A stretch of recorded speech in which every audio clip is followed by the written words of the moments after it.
मुझको भुला के दिल गैर को दिया है। मुझको भुला के दिल गैर को दिया है।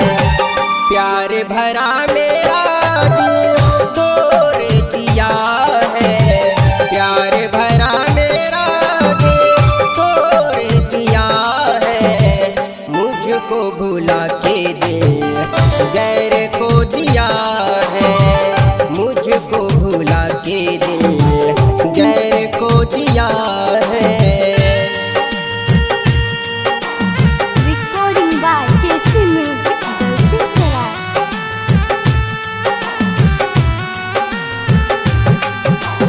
मैं तो बहुत प्यार किया था, तुम्हें पा न सके।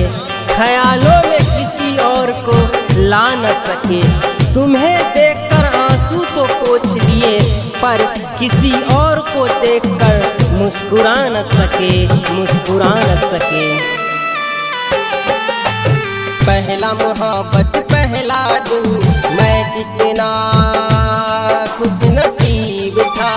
आखिरी दिन वो आखिरी पल मैं कितना बदनसीब था।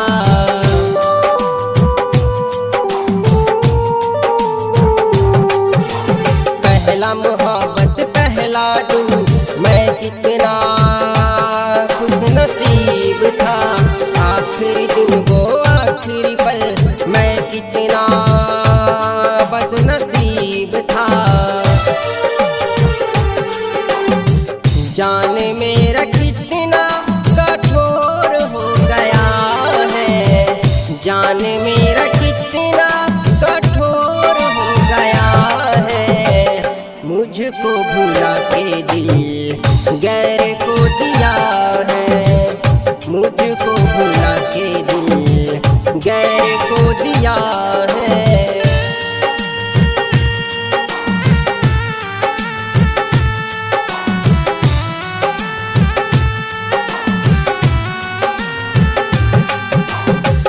बहुत अजीब होते हैं ये मोहब्बत करने वाले। बहुत अजीब होते हैं ये मोहब्बत करने वाले। बेवफाई करो तो रो देते हैं। बेवफाई करो तो रो देते हैं, और वफा करो तो रुला देते हैं, रुला देते हैं। खुदा से पूछ ले जाने मन, कितना प्यार मैं करता हूँ। आँख से आंसू बहता है, याद मैं तुझको करता हूँ।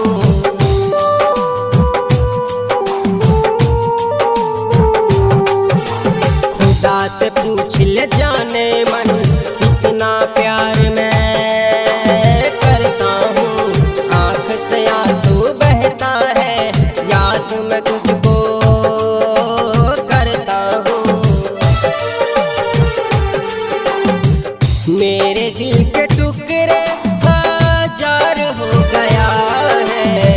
मेरे दिल के टुकड़े हजार हो गया है। मुझको भुला के दिल गैर को दिया है। मुझको भुला के दिल गैर को दिया है।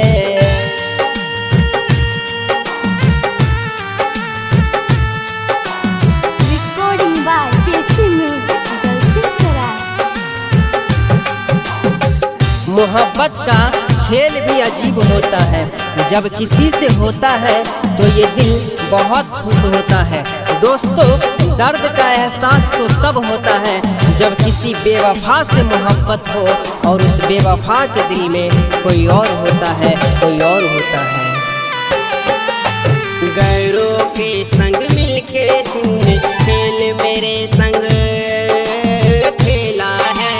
हर पल तेरी याद है आती, दिल ये मेरा खेला है।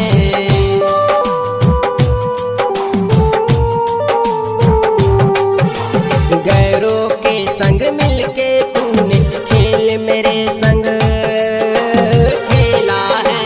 हर पल तेरी याद है आती, दिल ये मेरा खेला है।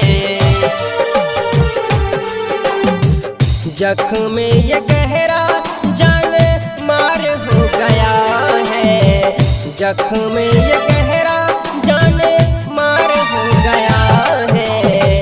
मुझको भुला के दिल गैर को दिया है, मुझको भुला के दिल गैर को दिया